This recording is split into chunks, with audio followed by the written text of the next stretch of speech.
Sa mga katik vloggers, mga subscribers, bago at saka luma, mga supporters, mga dumaan, dumalaw at bumisita sa channel, lahat ng mga viewers, secret viewers at silent viewers, magandang araw. So dito tayo, meron tayong tanggap na mass amplifier, no, mixing amplifier. So malit lang yung wattage nito.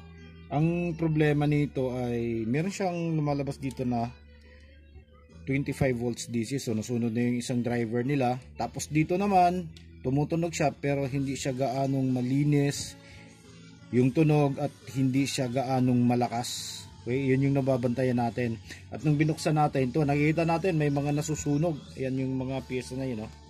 Ayan, nasusunog. So dito banda yun. Ito yung mga pinapalitan natin, ano? So dalawang 18 ba to? Isang say 1815 tsaka dalawang 1815 dito. At itong resistor na to 22 ohms at 100 ohms. Yan, nagparallel lang tayo ng dalawang 200 dito. Tapos isang switching diode. Yan. At ito, lahat ng emitter resistor pinalitan na rin natin. Pati apat na transistor, pero hindi naman talaga sira lahat ng resistor tsaka transistor. Yung sira dito ay isa lang. Okay, so isa lang yung sira dito lang banda. So ang nangyayari kasi, ito yung problema kapag nagpapagawa tayo, kailangan siguraduhin natin, kilalanin natin ng maigi yung mga gumagawa ng mga unit natin. Katulad na lang dito, hindi ko alam kung ano yung nasa isip ng gumawa, no? So pinalitan natin to lahat dahil yung ginagamit niyang transistor kasi, sa mga hindi pa nakakaalam, yung regulator ng mga switching power supply na usually ginagamit sa TV. Yan, oh. Yung D5011. Ayan. Ito. So ito kasi mga transistor na to ay ginagamit to as regulator. Okay? Hindi siya for audio application, kaya pag tumunog yan, hindi mo siguro maririnig yung tamang tunog, yung tamang linis, tamang ganda ng tunog, kasi iba yung trabaho niya. Hindi naman siya para pang amplifier talaga yung gamit niya. Yan, so hindi ko alam kung bakit ito yung ginamit niya sa ayan. Pareho talaga yan, 5011 yung kinakabit niya. Tapos dito, yung mga resistor na yan, ang original value dyan ay 0.33. Ito lahat. Okay, so wala namang problema dito sa kinabit niya itong tatlo dahil nasa nearest value siya. Ito. So 0.22 yung kinabit niya tatlo. So tama po, pwede pa rin kasi malapit lang naman. Ang problema niya ito. Itong isang emitter resistor na to ay 6.8 ohms.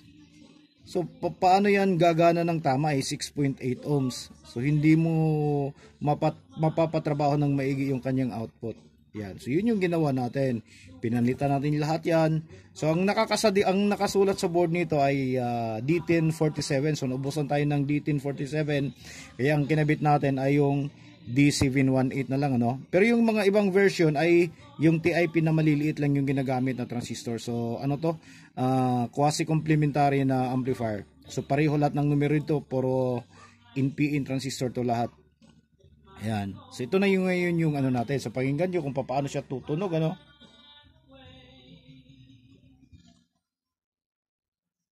Play natin.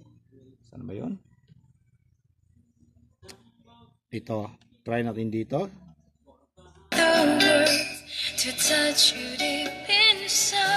Ito naman sa kabila.